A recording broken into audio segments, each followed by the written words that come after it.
எனக்கு தெரிஞ்சு சார் தமிழ்நாட்டுல பாஜகவை தைரியமா எதிர்க்கிற துணிவு பேராண்மை ஒரே ஒரு ஆளுக்கு மட்டும்தான் நான் தொடர்ந்து பாக்குறேன். அது டாக்டர் தொல் திருமாவளவன். திமுகவும் எதிர்க்க மாட்டேங்குது, அதிமுகவும் எதிர்க்க மாட்டேங்குது. சம்பந்தமே இல்லாமல் ஆட்சியிலே இல்லாத ஒரு தொல் திருமாவளவனுக்கு இருக்கிற தைரியம் இவங்க 2 பேருக்கும் இல்லைன்னா, அப்ப தொல் திருமாவளவன் உண்மையிலேயே நேர்மையானவர் போல இருக்கு. அவர் மேல் கேஸ் போட முடியாது போல இருக்கு. அவருக்கு உள்ள வைக்க முடியாதுன்ற அந்த தைரியம் அவருக்கு இருக்குன்றதுனால அவரால் இவ்வளவு பேச முடியுது.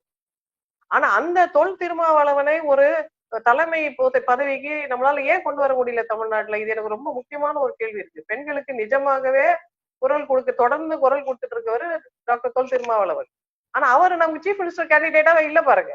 அப்ப அது தமிழ்நாட்டு மக்களை பத்தி என்ன சொல்ல வருது? நம்ம ஜாதிய கோட்பாடுலயே சிக்கிட்டு இருக்கோம். அந்த தொல் திருமாவளவன் கூட்டணியில வச்சு எம்பி ஆக்குனது திமுக தானே? அதுல அவங்க எத்தனை பேரை வேணா ஆக்கியிருக்கலாம். தொல் திருமாவளவன் ஆக்கியிருக்காங்க. Because is a man of some kind of material வச்சுக்கோங்களேன். பட் அதற்காக அவர் செய்யறதெல்லாம் தப்பு, அவர் தானே புனிதமானவர் அப்படிலாம் போய் சரணடைய முடியாது. இப்ப இருக்கிற லீடர்ஷிப் மெட்டீரியலை பார்த்தா இந்த மெட்டீரியல் நல்ல மெட்டீரியலா எனக்கு தோணுது. ஆனா பொதுமக்களுக்கு ஏன் தோணல? அவர் தான் சனாதனத்தை எதிர்த்து போராடுறாரு. இங்க தமிழ்நாட்டுல யாராவது ஒருத்தர் அதை பத்தி பேசினாங்களா? அவர் தான் பெண்களுக்கு பிரச்சனை வரும்போது மனு நீதி ஏறிக்கணும்னு சொன்னாரு.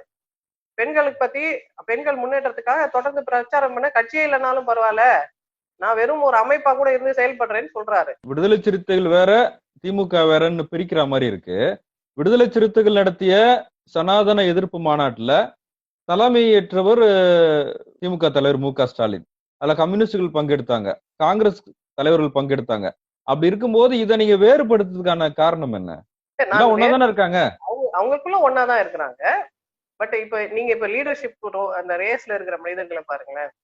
ரொம்ப ஸ்காலர்லியா, தெளிவா, டீப்பா, ரேஷனலா, செக்யூலரா, ப்ரொக்ரெசிவா பேசுற தலைவர், இந்த மாதிரி ஏடாகுடமா பேசாம ஒளரி கொட்டாம தன்னைத்தானே அசிங்கப்படுத்திக்காத தலைவர், ஒழுங்கா பேசுற தலைவர் யார் இருக்கான்னு பார்த்தா டாக்டர் தொல் திருமாவளவன் தான் இருக்காரு.